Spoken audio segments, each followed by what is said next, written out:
عزیزان گرامی، ایک مرتبہ جناب ابو ذر کو دوبارہ مدینے بھیج دیا گیا. کبھی ان کو شام رکھیں گے تو یہ اسی طرح سے لوگوں کو ہمارے خلاف بغاوت پہ اکساتے رہے. تاریخ نے لکھا ہے کہ جناب ابو ذر بہت ضعیف العمر تھے، بہت بوڑھے ہو چکے تھے.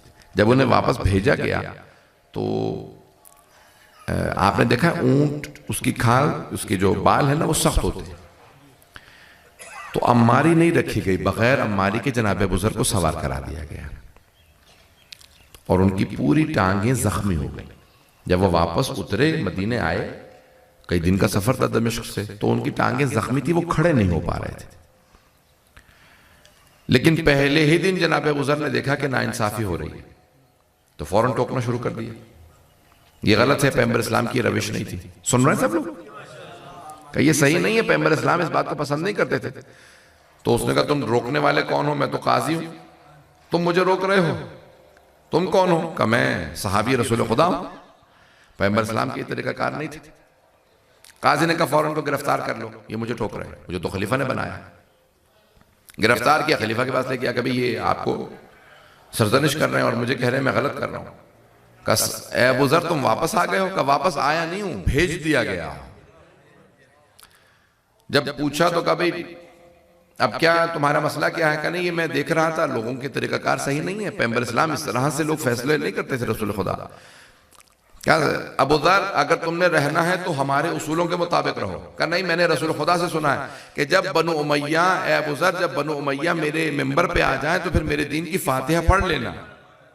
جیسے یہ حدیث بیان کی تو وہ بھی بنو امیہ سے تھے. انہوں نے کہا کہ بھئی ابو ذر تم نے یہ جو حدیث بیان کی ہے اس کا گواہ لے کے آؤ کہ جب بنو امیہ پیغمبر اسلام کے ممبر پہ آ جائیں گے تو پھر دین کی فاتحہ پڑھ لی جائے. گواہ لے کے آؤ نہیں تو تمہیں کوڑے لگائے جائیں گے. جناب ابو ذر نے مجمع سے کہا بھئی آپ میں سے اکثر لوگ موجود تھے جب پیغمبر نے مجھ سے کہا تھا، تنہائی میں نہیں کہا تھا، سارے مجمع میں سب کے سامنے کہا تھا کہ جب بنو امیہ میرے ممبر پہ آئے تو دین کی فاتحہ پڑھ لینا، جو بنو امیہ کے ساتھ جائے گا وہ گمراہ ہو جائے گا. کبھی گواہی دیجئے، کسی نے گواہی نہیں دی، سب نے سر جھکا لیا. جناب ابو ذر نے کہا کچھ مہلت دو، میں ابھی جاتا ہوں اور گواہ لے کے آتا ہوں. تو جناب ابو ذر آئے اسی در پہ جہاں ہر مشکل کی مشکل کشائی ہوتی ہے، اور آنے کے بعد جناب امیر کے دروازے پہ دستک دی. کہا کہ یا علی تشریف لائیے، مجھ پہ وقت آن پڑا. جناب امیر نے فوراً گلے سے لگا کہ ابو ذر آج آپ پہلے دن آئے ہیں، میں آپ کا استقبال کرتا ہوں. کہا یا علی میں اس وقت بہت بڑی مصیبت میں ہوں، مجھے گواہ کی ضرورت ہے. کہا ابو ذر آپ کو مدد کی ضرورت ہو اور علی مدد نہ کرے؟ آؤ میں ساتھ چلتا ہوں. آئے جناب امیر علیہ السلام اور آنے کے بعد دربار میں کہا کہ میں گواہی دیتا ہوں ابو ذر جو کچھ کہہ رہے ہیں وہ سچ ہے.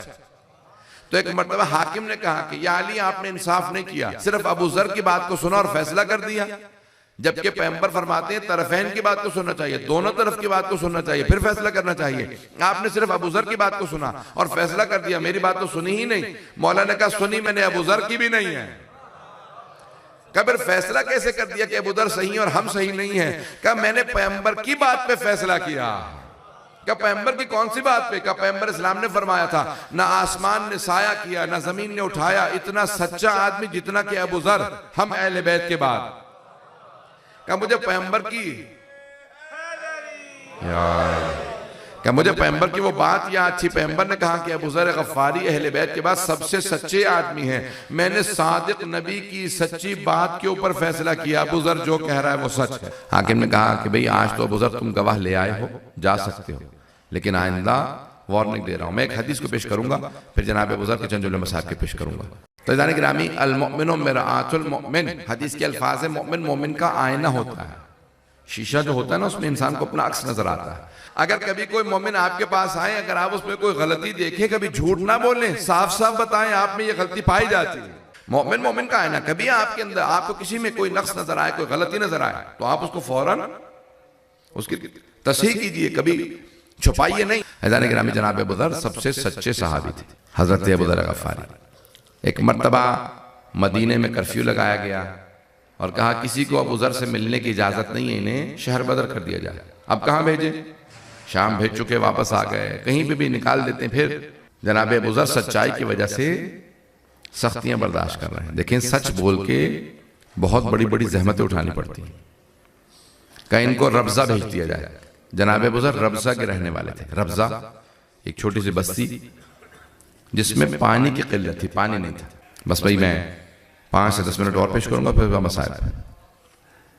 چلیں گے 5 سے 10 منٹ میرے ساتھ؟ تو حضرت ابو ذر کو ربضہ بھیجا گیا. جب ربضہ پہنچے تو کرفیو لگایا گیا کہ مدینے سے نکالا جا رہا تھا. کہا ان کے جانور مویشی پرندوں تک کو سڑک پہ پھینک دو, ان کو یہاں رہنے کی اجازت نہیں.